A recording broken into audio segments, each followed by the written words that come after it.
Well, thank you so much. I'm so grateful to have you guys in this chat today. Dr. Naomi Wolf, Brian O'Shea, her wonderful husband and wife, like amazing. I I happened to catch the first episode of your guys' new show together, In the Lair, and I just absolutely loved it. It's fabulous. You guys together. Well, I mean, and here you are, Dr. Wolf, the leader of the fourth wave of feminism in the United States, right? And then Brian, you're like, if you don't mind my saying, like this big, strong alpha male, Yeah, I'm leading the fifth wave of masculinity. Exactly. But together, you guys are just phenomenal. The dynamics together, the respect and the deference that you give to one another, it just brings all of these conversations that we're having today into a very human and how do I say this? Just a very like balanced way, right? It shows a very different side of what we often see in these sort of echo chambers of just rah, rah, rah, one side or the other. And I loved that. I love that about you guys together. And then of course, your first show, talk to me about this. Like, where did you guys get the idea to do this first show, or excuse me, to do the show? And then we'll talk about the first episode. Can I jump in with, well, before I reply to that, I just want to acknowledge you, Breeauna, because I spotted you about 3 years ago in a Freedom Fest booth in South Dakota. And I thought, this young reporter is going places. She's so talented. And I had the honor of working with you. And I'm so excited and happy to see not only the work you're doing with the Beef Initiative, which you're so well suited to do, but also your new role at Zero Hedge, which is a platform we really respect, right? So well done. And how wonderful to be on your, I guess, co-hosted show. And so to answer your question from my perspective, I met Brian from kind of the opposite side of the ideological spectrum. I didn't meet him because, I was at a cocktail party with people I knew and agreed with, and there he was. I met him because I was getting death threats and I had to hire him as to provide security analysis and then to terrify my stalkers by his expertise in counter-stalking. And we were very appropriate for 6 months. And then, of course, we fell in love and dated and got married. And I guess to answer your question, we have a fascinating conversation all day long. And part of why it's fascinating is that we don't agree with each other a lot of the time, but we really respect each other. So I often think, when I think about my own podcast, I often think, well, what I have to say is interesting, but what Brian and I say, from the minute we get cups of coffee in the morning about current events, is so fascinating. I just want to turn on a microphone and capture it. And so I guess other people thought that too. And we just turned, and then we found that when we just turn on the microphone when we're together and just riff the way we do, everyone likes it more than when we do our podcast. Yeah, and it's not all geopolitics. Right. Like Naomi will be talking about whatever geopolitics, and I'll say squirrel. And then we go back to the conversation, and we put some housekeeping in there and every other thing. So, and then of course we talk about our dog Loki. There is Loki all day long. Yes, that's right. No, I don't know, honey. What would you say? Why did we turn on the mic, basically? And well, we do have really good debates and conversations, we think. Yeah. And I don't know. It was just kind of impulsive. Naomi said, "Why don't we just put on the cameras?" So I hurriedly put together some branding and backdrop, and we just started talking. And it's funny because with this conversation, it used to be Naomi interviewing me, or she's used to interviewing people. So she'll start talking, and then I'll say, Okay, my turn. Give me the mic in as respectful a way as I can. Sure. And I think most of the world is probably familiar with Dr. Naomi Wolf being interviewed. Certainly her work on Bannon, right? I would say that you're probably one of the leading voices in the Maha movement. And you have been, yes. I mean, you sacrificed everything coming out and certainly paid for it dearly during the pandemic. Which brings me to my point about, your first episode and giving credit where it's due, why credit is so important. And so I'm sure we'll be able to clip in, part of that first episode. But if you wanted to just give like a bit of a summary about what happened during that Senate hearing recently, that would be incredible. Sure thing. And just to reprise what you said in the introduction, I realized the other reason I really wanted to turn on the mic for our conversations is that I think I've always believed in civil debate, between people who don't agree with each other. I've learned the most from talking to people with whom I think I disagree. And then it turns out that I might be wrong about some things, or they might be wrong, or, we have new insights. And I do think, one reason for people being really responsive to our show is that people really are hungry for those conversations across party lines or across ideological lines. So anyway, to answer your question, your audience may know, and if not, I'll just update quickly that I, at Steve Bannon's kind of initiative, spent the last 3 years of my life overseeing a very historic effort, which was 3,250 doctors and scientists who worked pro bono, the War Room Daily Clout research team, to read through the 450,000 pages of internal Pfizer documents that were released under a court order subsequent to a successful lawsuit by attorney Aaron Siri against the FDA. And the FDA wanted to keep these documents hidden for 75 years. So this was an unbelievably difficult and laborious undertaking. It resulted in 109 reports and 2 books, and we published each report on Daily Clout. And what happened, unfortunately, was at the end of 2024, Senator Ron Johnson contacted me, as he should, to say, like, there are going to be hearings after the inauguration. What of this mass of material is most important for us to focus on? And I said, there are 2, and I used to be a political consultant for Democrats, so I know exactly what's most explosive. Two of our stories. Number one is Ed Berkovich and Amy Kelly broke the story in 2023 because Berkovich, a lawyer, FOIA'd every mention of myocarditis from the CDC, receiving about 500 pages, which he and Amy Kelly, the project director, went through laboriously, page by page, email by email, put together a timeline and lifted out the story. Which was that at the highest levels in March to April of 2021, the CDC, Dr. Walensky, Dr. Fauci, Alex Azar of HHS, the White House template surfacing this to POTUS, the President of the United States, 15 White House staffers were being notified by the Israeli Ministry of Health and pediatricians organizations that they were seeing a signal of myocarditis in kids. And rather than, and literally the pediatricians were saying, what do we do? What do we tell our kids? Should we tell them not to exercise? They're being injured. It's very serious.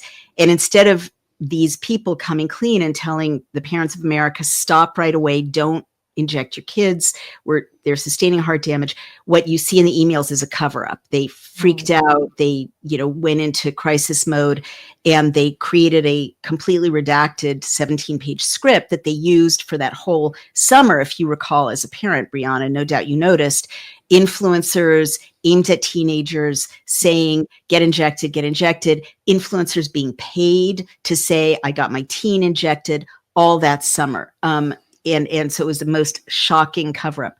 Well, Senator Johnson used our material, Ed Berkovich's and Amy Kelly's material, for his hearing. It was the title of the hearing, cover up at the highest levels of myocarditis signals. But he didn't invite them to present it themselves, and he didn't credit their work. There was a passing verbal, thanks, Naomi and Amy, in a list of various other people doing random other things. That's not, as you know, as a very good journalist, that's not proper journalistic accreditation of the people who broke the story. And he, in fact, sent me a link when I was saying, aren't they going to be there? Aren't they presenting? He sent me a link to my own essay critical of Casey Means.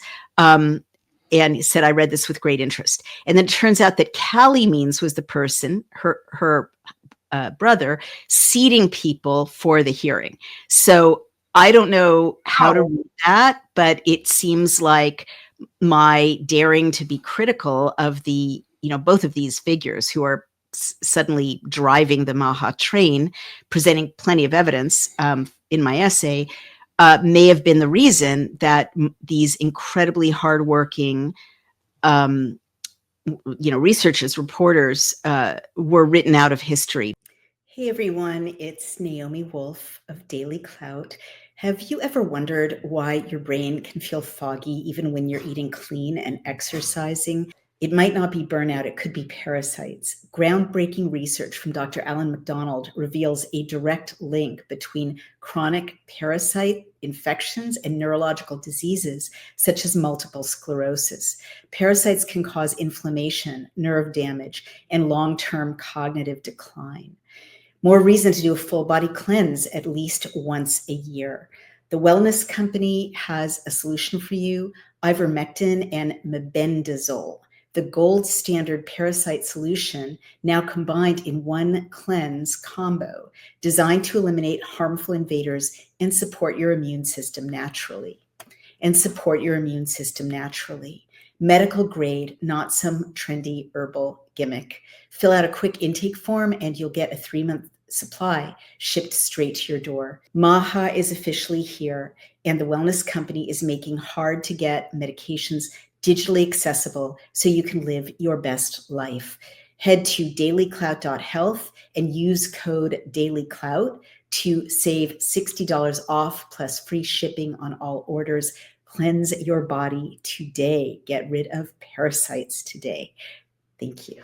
But I did go into some detail in my latest essay about why credit matters. It's not about me. It's not about, narcissism. It's really about like 3 other major things, which I don't have to go into if you don't want me to, but one of them is just safety. Right? Safety and protection. Safety and protection. Like Brian spends maybe 3/4 of his time for free dealing with the death threats I get every month.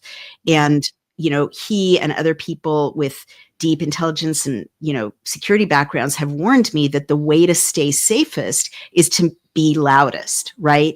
And that's true for these researchers as well. I mean, they took tremendous risks, during taking on the Biden administration when the Biden administration was going after us, right? And they didn't have a war chest for lawfare. Many of them were living on their savings or on their retirement savings because they had been fired or had to leave their jobs because they opposed the mandates. Jayanthe Kunadasan, who to this day, who broke the story of the slow walking, the second story of the approval till after the election. Right. And Representative Jim Jordan is taking credit for it to this day without crediting her. She's in Australia, where she was not only laid off from her job, again, living on savings when she took on the United States of America. And she was living in a country where people were being detained in quarantine camps. And then after she spoke up, she was threatened with being delicensed. So all of us face threats all the time. And Representative Jordan and Senator Johnson have security on Capitol Hill, and they have the media, and they have donors. And by appropriating the work of these volunteers, they are taking safety and resources away from the volunteers who deserve them and writing them out of history. Yeah, and I want to say on the security part, attacks come in many forms. So like the Chinese, they make a differentiation between software of war and the hardware of war. The hardware is direct attacks, kinetic attacks. The software is the purpose. So if the purpose is to destroy any of these researchers, they might attack them with arrests. They might attack them with like Antifa type thugs, they might attack them with financial warfare, audit warfare, reputational warfare. So if the result is to silence them, then they're all in danger in some form of another. And like Naomi said, the louder their voice, the harder it is to do most of those other things. Because if a lot of people are going to miss them, you can't quite disappear them. That's right. So one of the main reasons I wanted to bring this up is because I think almost every American at some level understands what it is to work really hard and to have credit be taken, right? Or to not experience the proper source citation, especially in the journalistic world, right? Like we have many influencers on Twitter. We've got almost everybody has some sort of an X account today or a Facebook account. And I would imagine that most people understand what it feels like to have their work lifted and then be used by someone else without proper citation. And so one of the reasons why we're doing this co-branded sort of concept interview with Zero Hedge is because those of us in our farming and ranching community make up just 2%, less than 2% of the population today. And so I wanted to take this concept and explain how Congress has done the same to the American farmer and rancher. Oh, no. Oh, tell us. So what happened? So in 2015, 2016, Congress capitulated to the pressure of the World Trade Organization and multiple international governmental organizations, or IGOs, and removed something called mandatory country of origin labeling from our meat supply. So the American farmer today is living off of their savings, working 2 to 3 different jobs, while also trying to produce America's food supply. And the credit is being solely removed from the American farmer and rancher as cheap imports, subpar, not regulated or held to the same regulatory standards that we're held to here in the United States, are being my gosh. imported. That is not okay. No one's ever explained that to me so well. Oh my goodness, that's very serious.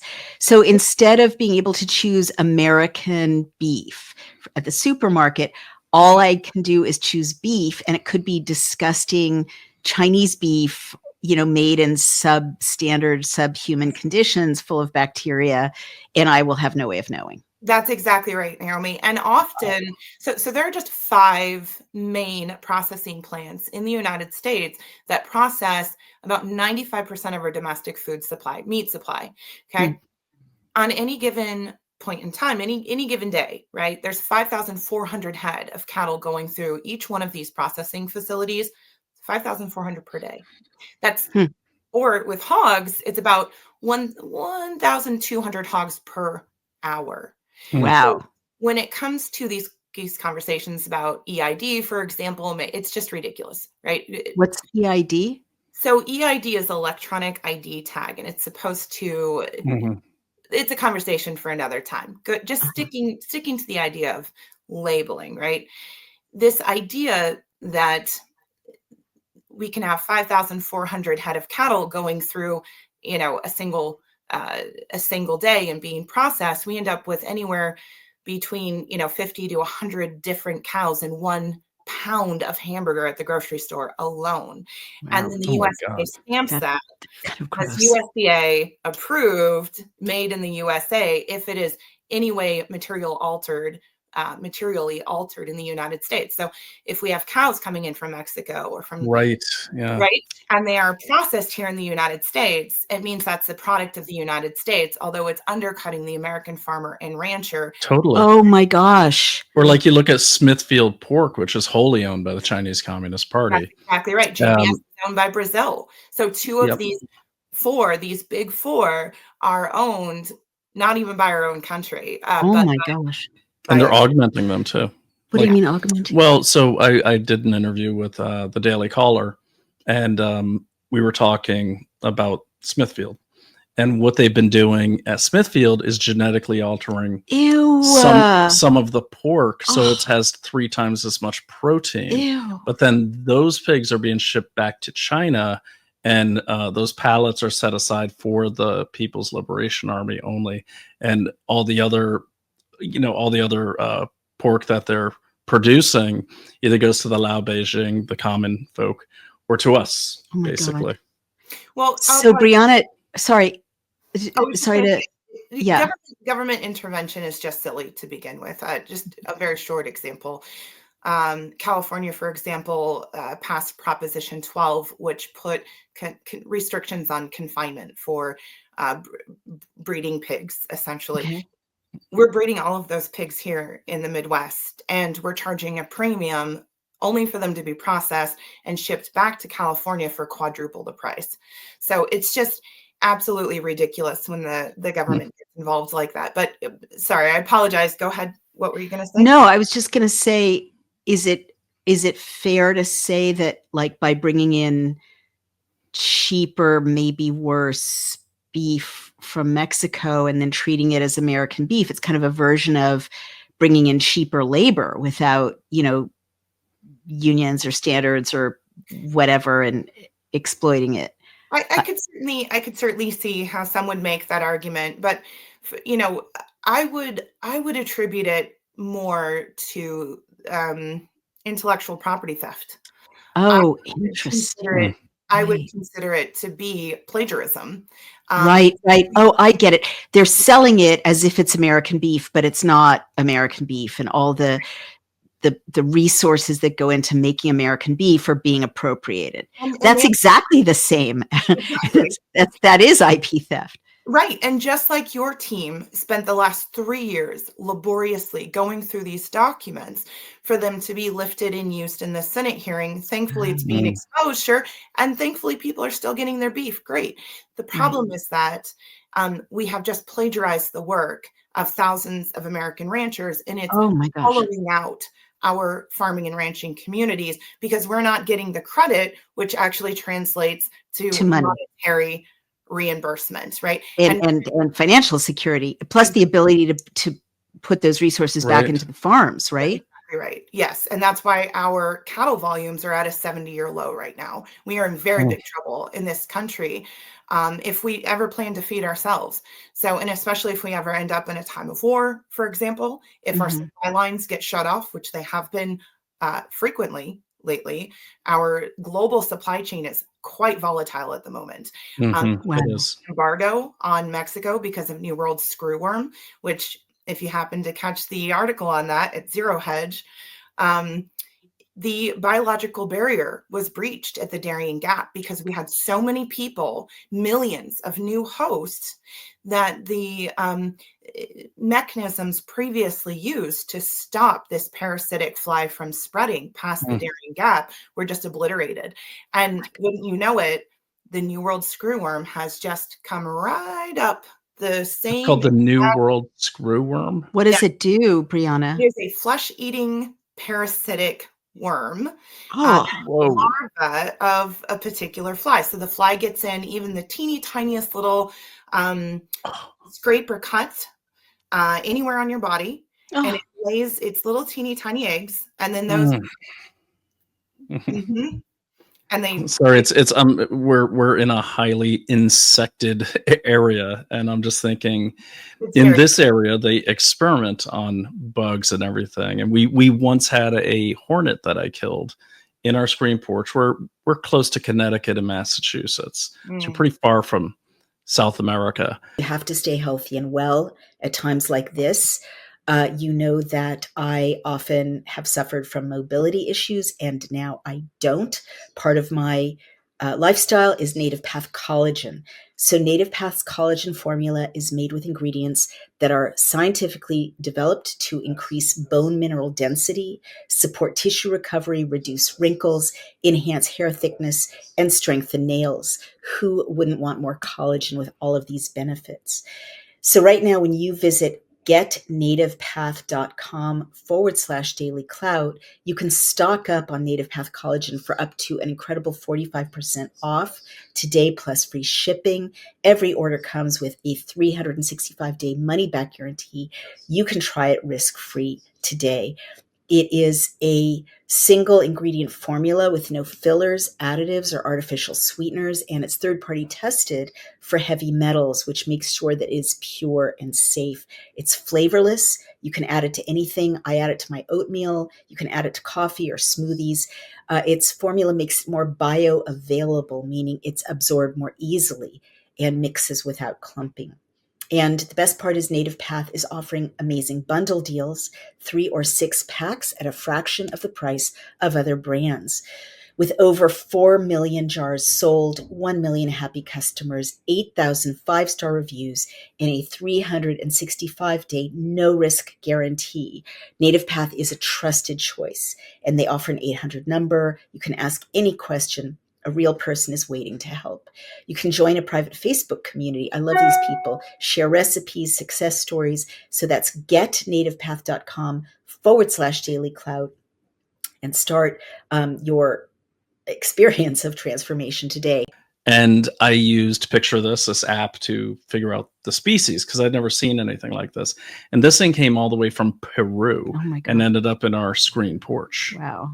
It's amazing how these eggs, right? These little buggers can just attach onto anything, clothing. Wow. Right. So, Breeauna, sorry to jump in. You're confirming something. I interviewed Dr. Alejandro Diaz, who oversaw like massive immigration. He was treating people who were going along the migrant trail, and he predicted the pandemic 2 years before it happened, simply based on his explanation that they were bringing in so many new, as you say, parasites, viruses, bacteria, with no normal kind of evolutionary protection, right. that there was bound to be sickness, waves of sickness, and you're adding another dimension. That is truly gross.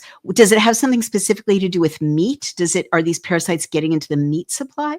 In cattle in Mexico. That's why we placed the embargo. Secretary Brooke Rollins placed the embargo on cattle imports, either from or through Mexico. Ew. And now we can't tell if we're getting the flesh-eating parasite beef at the supermarket. We've got it. No, we've got it stopped. There is an embargo, but this is my point about supply chain volatility. Our global supply chains are extremely volatile, and America's food security is a national security concern at this point. Seriously. We're in very big trouble. Breeauna, what would the farmers want in terms of policies to protect them from all the horrible injustices you've just described? Well, it's a great question. So it starts with regulatory reforms, and that's certainly been outlined in multiple Zero Hedge articles at this point. But more importantly, I wanted to dive in, if you would indulge me for just a moment.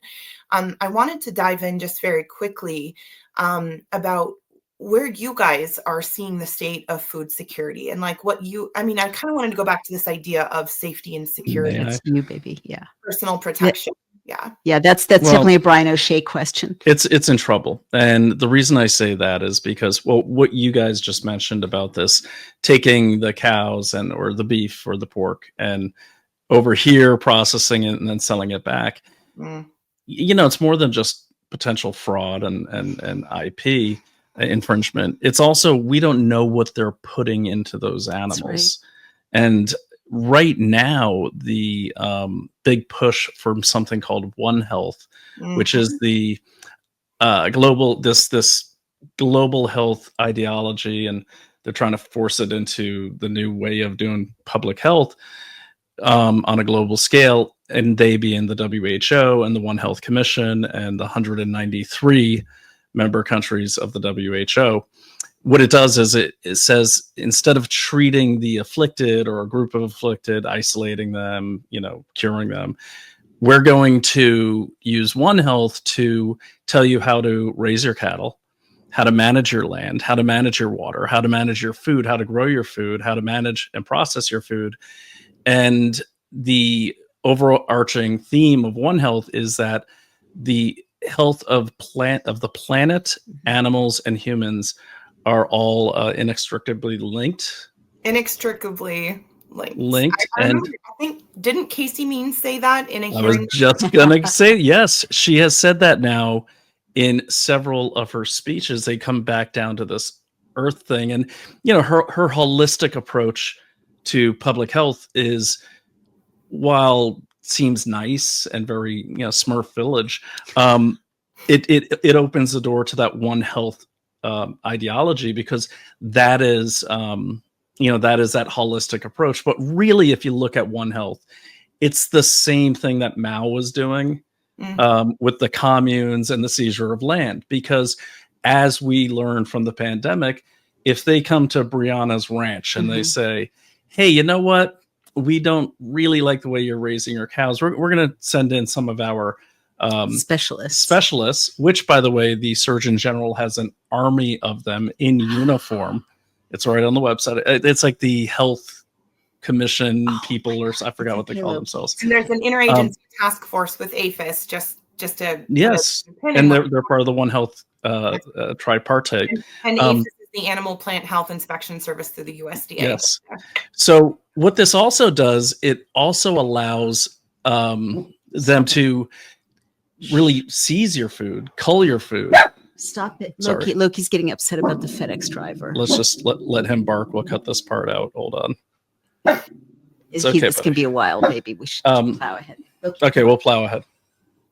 So anyways, the reason it's a danger to our food is because, as we've seen the Gates Foundation trying to replace baby's milk with some weird thing they were making. We've seen them trying to get rid of beef. Yep. And replace it with like this lab-grown food. And again, we don't even know. He doesn't like lab-grown food either. But there's also, dangers to our water supply, which then affects our fish supply. Our shores are almost completely fished by the Chinese fleets. Wow. They call it the Red Armada. Oh my God. And this massive, these fleets that come right in. I mean, they've fished out like most of Providence. Along the coast of Massachusetts. There's tons of them there. Weren't fishermen saying that there are restrictions on fish that they can get that put in place by bought off commissioners? Exactly. And so what the Chinese fleets do is they take this stuff all the way back to different Belt and Road countries, sometimes Thailand, sometimes Vietnam, and then they'll, for instance, with tuna, they'll inject it with very dangerous dyes to keep it pink and sell it back to us. Now, this is dangerous because if you look at real tuna, it doesn't look anything like what you're seeing on your sushi plate. Right. But the coloring of a fish, or any meat for that matter, allows you to know if it's gone bad.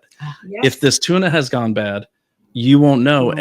The difference between bad tuna and bad beef is beef, yes, that can sometimes kill you, but with sea life, it will always kill you or make you really, really sick. Baby, can you also speak to the fact that all those food processing plants were blowing up during lockdowns? Yeah, well, I don't know. Maybe Breeauna has more insight into that. You remember the chicken plants, the beef plants? Do you guys what have was more that insight? about? It's a really great question. I have no idea, but we lost, I think, Destiny Revendez, I think, on X is her name. She did an incredible thread on this. She documented each and every one of those processing plants.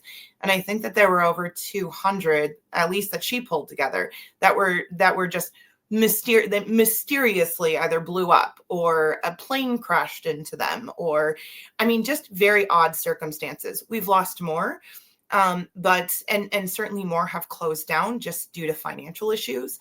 But there were at least 200 that just mysteriously blew up or caught on fire, or unbelievable. Tons of them. So you would say these are acts of war, right? Absolutely acts of war. And I always tell people, I'm like, suspend what you see as an accepted reality of countries not taking out other countries anymore. We know that's not true.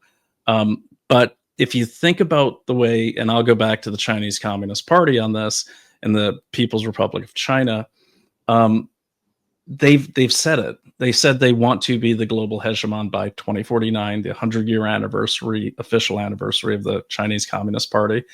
And they have said that they're going to get there through several means, but most of those are based in the 1999 document, Unrestricted Warfare, released by the People's Liberation Army Press after they saw how good we were at kinetic war during Desert Storm, Desert Shield. So they liken it to a kaleidoscope. So you take all these different types of warfare: legal lawfare, hacking warfare, kinetic warfare, terrorism warfare, financial assistance warfare, you name it. They say mix it together and see what the kaleidoscope reveals. Huh. And what's especially scary about that, as a sidebar, Carney, the new Prime Minister of Canada, used that kaleidoscope analogy in one of his first speeches. I've never heard anyone else use it before. Oh my God. But the point is, so when you look at, I always tell people, I'm like, if you wanted to destroy or greatly sideline the United States of America by 2049, how would you do it? I think of siege warfare. If you kill all of our food, you poison all of our water, right. You drain us of all of our water, which is happening in California, by smuggling it out in frozen alfalfa. Right. You start putting, what happens in siege warfare? You run them out of food. You surround them. You surround them and run them out of food. And then you run them out of food and water. And if you look at like the Belt and Road, which is their toxic financing scheme, where they get countries to agree to let them rebuild their infrastructures, which die mysteriously when they switch to green energy.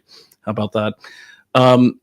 What happens is we are being encircled. If you just look at a map of the Belt and Road, 64, maybe 70 plus countries in the world all are part of the Belt and Road. Wow. Now, those countries, some of those countries have even let the Chinese set up ICBMs, or intercontinental ballistic missiles, on behalf of the Chinese Communist Party. Wow. So we're surrounded. Our food supply is being poisoned. You mentioned the Darien Gap. Well, guess what's happening south of Darien Gap? Belt and Road projects building a highway, a super highway, to go right over the Darien Gap, right to the United States. Wow. You take out our infrastructure. For instance, most of the commuter rails in this country are made by a company called CRRC, which is a wholly owned Chinese Communist Party company in Springfield, Mass. They make the T, they make the L, they make the BART, all sorts of them. So look at all the ways you would take out in a traditional game of siege warfare. Right. They're doing it. Yeah. Right. And so it sounds like the food, I mean, when we go back to the attacks on farmers that Breeauna's describing, America has always been kind of unbeatable because we could feed ourselves. That's right. But if you disempower the farmers, they're going to stop farming, right? And then aren't we losing family farms? At a rate of 77 per hour right now. Good Lord. Yeah. And it's the same thing that's happened in Norway, in Sweden. These farms are going away. And what happens when you run out of naturally grown food? Well, you got to eat some of the, got to eat a Gates patty. Right.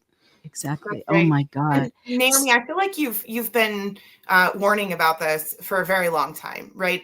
I read Letters to an American Patriot, for example. And I was wondering if maybe you could touch a little bit, if you felt comfortable touching a little bit on that. Sure. I didn't realize what I was up against when I wrote The End of America, but I did write that in 2007 during the Bush II era. And then all my friends on the left celebrated when Obama was elected, thinking that fascism would go away. It was a warning that fascism could easily come to the United States. And I'm like, don't celebrate. This isn't a partisan thing. This is a tyranny thing. And then under Obama, some of the worst tyranny kind of unfolded. But it was basically, I looked at times and places in history in which democracies were crushed. And I saw that would-be tyrants, left or right, always take the same 10 steps. And I was seeing those kind of 10 steps put in place, but I didn't have the foresight or knowledge to add food security. And I should have. I talked about other things like, normalize torture and create a surveillance society and, criminalize speech, all of which we're seeing, but the food supply thing is absolutely just for context, and I'll let you keep explaining. And letters. So you read Give Me Liberty as well then, right? Don't put her on the spot. She might not. It's a sequel. we're being dive bombed by a hornet. Baby, we're still live. I'll make sure that. Live, anyways, what I was going to say is 36. when you mentioned, I'm sorry. When you mentioned fascism, I'm really thinking about what happened to the United States government and the intelligence community during and after World War II. Everyone is so busy looking for fascism. Not that it's not a noble cause, but it's a sexier thing to look for. Right. The dictator who, breaks the windows and drags people out of their homes. That's stuff, that is something people are interested in discovering. What nobody is paying attention to, and the reason why you may have overlooked food security, is the slow creep of communism. Totally. And as everyone's focused here, communism, like the Walking Dead in Game of Thrones, they're just moving forward. While everyone in that show, they were worried about this kingdom taking over, and the Lannisters were like fascists. Meanwhile, the White Walkers are growing in number and surrounding them. And so I'll end it by saying this, is as everyone's looking at this stuff and what happened in the US intelligence communities, we were so focused on fascism. We were so focused on the Nazis. We were letting communists in to the intelligence community, and it has taken over a lot of our institutions. Our kids were singing songs about the one world and no borders. John Lennon, Imagine, was considered the most beautiful song ever, and I used to like it until I looked up the lyrics. And it's like this slow boil that is slowly taking over. So when I think of this conversation with the food, people are so focused on the next shiny thing. They're like, oh my gosh, there was a terrorist attack, or a Tesla got blown up. And these are very critical, important things to pay attention to. But you always have to zoom out and say, okay, on this day, a Tesla blew up. This march happened. This bill was passed through this committee. China was doing this. Russia was doing this. Ukraine was doing this. The bio people were doing this. The WHO was trying to pass this. And you zoom out, and then you see them all working as part of that same kaleidoscope. Yeah, that's right. But also, I think, Breeauna, when it comes to food security, right? Like with all these other threats, kind of people know how to push back. But with food security, I don't think people know how to push back. Like how, from what you've told me, I'm horrified, but I'm thinking the place we used to buy chickens and pork straight from the yard where we could see the chickens and the pigs, that went under. Doesn't exist anymore. We tried to eat the cow slaughtered by our neighbor. It was disgusting. It wasn't high quality meat. No disrespect to her. It's a whole other story. But a lot of people are underwhelmed by that meat. We don't want to eat it again. No. We don't yet know how to fish our land, and well, you may, but I don't. No, I do. I like, how do I live supporting the farmers, right? Around here, there are farmers markets. They're like $8 beets. Like you have to be a multimillionaire to buy your basic groceries at the farmers market. So what do we do, Breeauna? How do we, what I do want to know, what are the policies that the farmers want, and how do we support the farmers? Yeah, those are definitely fantastic questions, and it's a multifaceted answer, right? So part of that includes reinstituting mandatory country of origin labeling, for example, just like we're doing right now. Sorry to interrupt. Would that be a federal regulation? Yeah. Okay. So FDA, is this Marty McCarty's thing, or would it be USDA? Well, it would be Congress in the next farm bill, for example. Okay.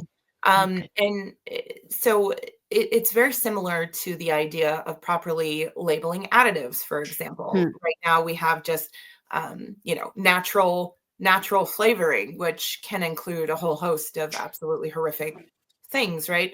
So it's just a matter of proper transparency when it comes to issues like IMCOOL. The other number one issue that was identified in a piece that Zero Hedge did recently, for example, came from Cole Bolton, who is a banker and rancher in Texas, and Dustin Kittle, who is a rancher and agricultural attorney out of Tennessee. they're both identifying massive issues within the financial sector, and that agricultural debt is considered "quote unquote" bad hygiene right now. So we need to rein back in the Farm Credit Administration and realign it to its original mission. Could you say that again? I was just coughing over you. I beg your, honey, please No, baby, we can't keep interrupting the stream. Go ahead. This is the brand. I don't know if the brand is one host gone. I think it's better to have all the hosts present. We'll cut this. Baby, please. Give us a minute, please, Breeauna. Yeah, no problem. Brian just took out a hornet because he has an anaphylactic shock reaction to hornet stings, and he did it with some sort of blowtorch that's making me cough. This is life in the country. So just hairspray.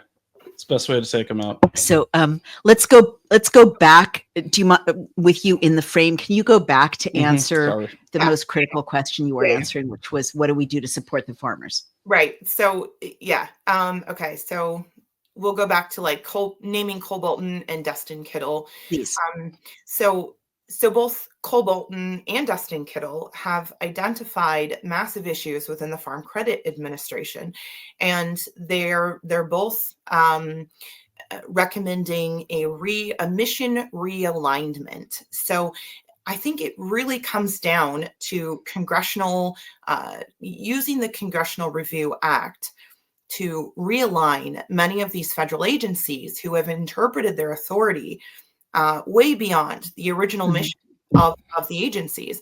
So, for example, with Farm Credit, they hold 46% of America's agricultural debt, and the government does? A government agency does? Oh my God. And over 40% of their portfolio right now has been prioritized to loans of $25 million and above.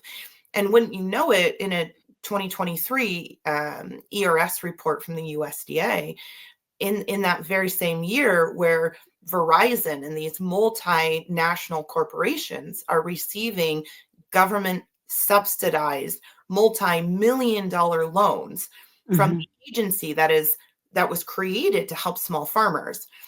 Wait, Verizon is getting them?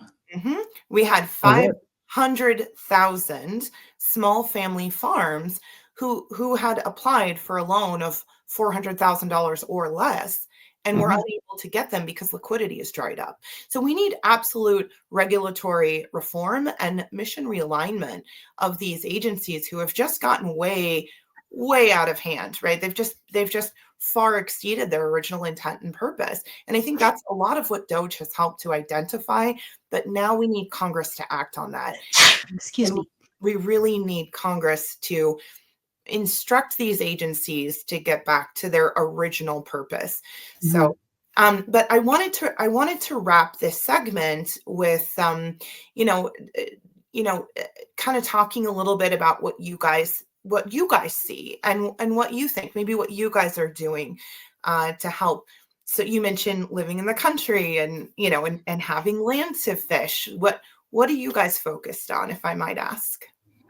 Gosh, I don't feel like we've mastered, the food supply question in the country at all. I mean, well, we kind of have. How so? So what we've been doing, what I've been actively doing up here in this small town in northern New York.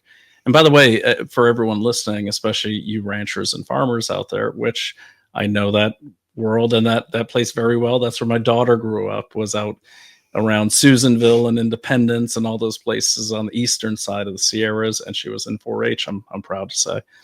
But out here, what we've been really focused on is parallel economies and barter economies. That's true. So, for instance, we have arrangements with mechanics. We have arrangements with people that raise their own food, like eggs. I traded 3 dozen. I gave a box of 9mm ammo because I don't have a 9mm. To a lady who has a bunch of chickens, and she has a ton of eggs. So I got 3 dozen eggs when prices were like $15 a dozen. That was a winning transaction, and it was a $20, and she was happy with it. And so there's that. Having we do have like massive. We have a massive tank of gasoline that can pump. It's on wheels. we buy when the gas is low, and then always keep it full. And then we have a plan.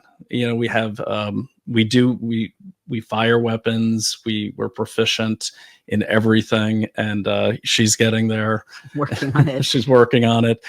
And we can fish if we have to. We can hunt if we have to. That's stuff that I grew up in Maine doing, and I teach it slowly to Naomi. She's very interested in fishing.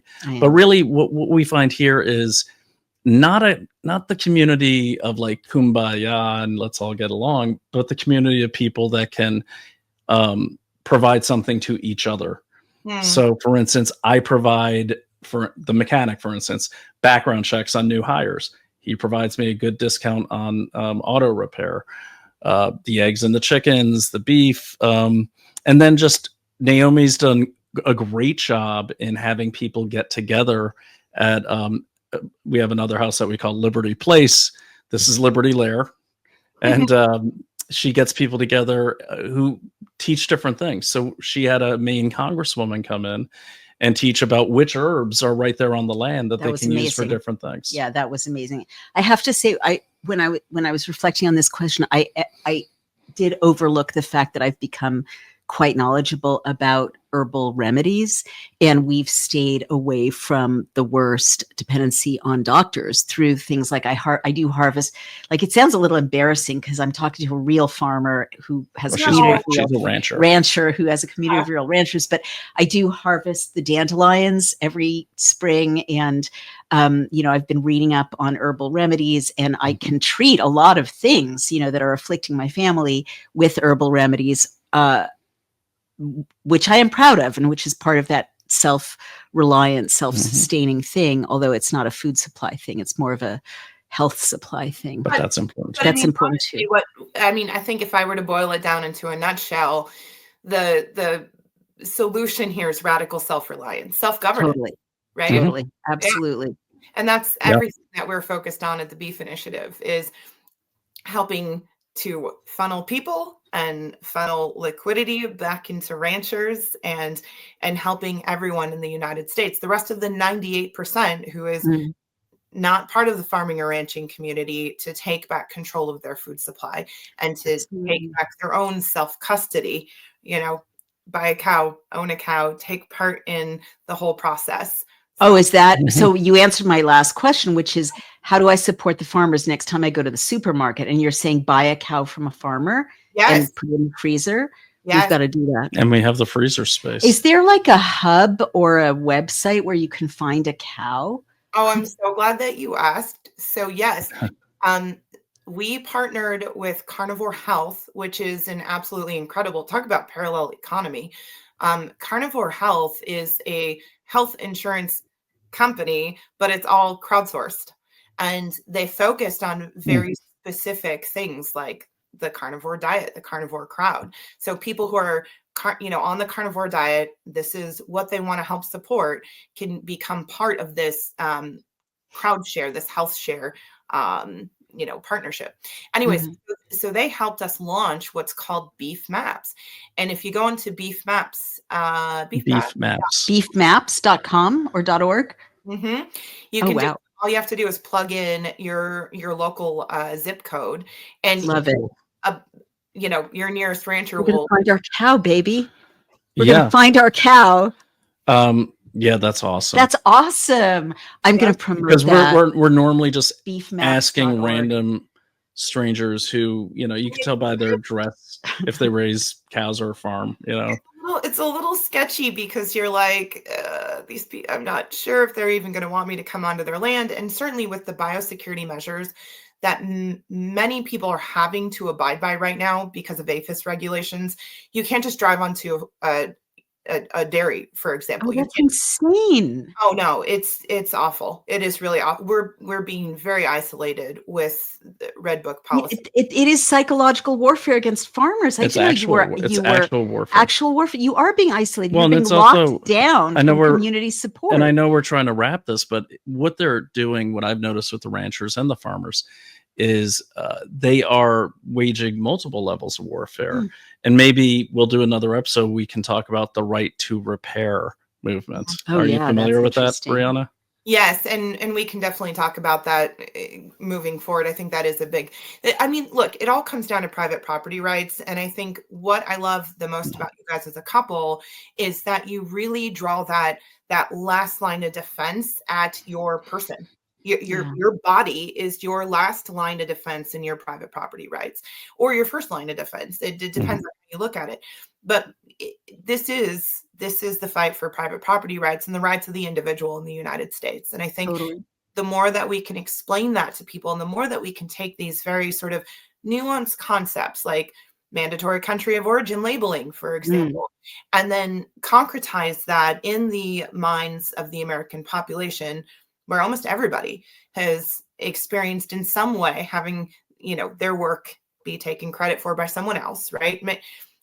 Small or big, even if it's a brother that takes credit for a room that's been cleaned, right? We can all sort of identify with that idea. And then using that to explain what our farmers and ranchers are going through right now in an effort to gain public support and attention for the people who grow our food and who will secure our freedom and viability as human beings moving forward.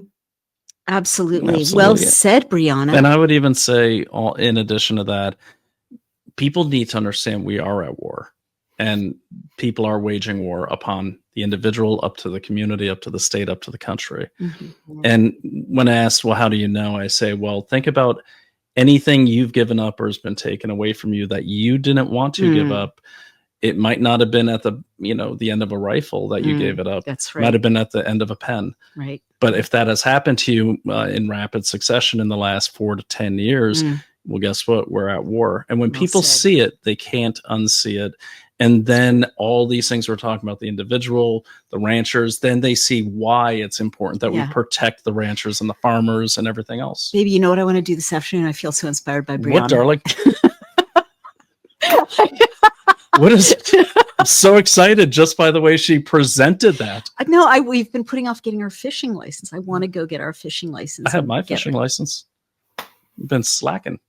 Well, I want to go fish. I want to face my fear of killing the fish. I'm scared to catch the fish, right? That's the Jewish lady in the apartment with the doorman part of my brain. It's I don't want to deal with this living fish at the end of a hook, but I have to get over that. I mean, I would have trouble killing the cowgirl. I would have trouble killing a dog or a cat or a horse. When it comes to a fish, you can do it. All right. Well, you'll have to teach me. I can't really.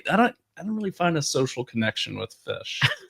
They're just they flop around. But I'll get over it. I'll get over. Breeauna is raising food. I'm gonna contribute something to the dinner table. You do contribute. You do. No, but let me be inspired. What you could do is reach out to all of the network members of the Beach Initiative and let them know that we will fly anywhere for a plane ticket, a hotel, and a T-bone steak to give them all the amplification of the message they need. We can make that happen. We've got a few farms actually really close to you, and we can talk about that later. But how awesome. Thank you guys so much. Thank you so much, Breeauna. So grateful to have you, Brian. Thank you for your collaboration and willingness to have this great conversation with me. And thanks for all the work you do. Thanks for all the work you do. It's so great and such an honor to talk to you. Breeauna, take care. Bye-bye. You too.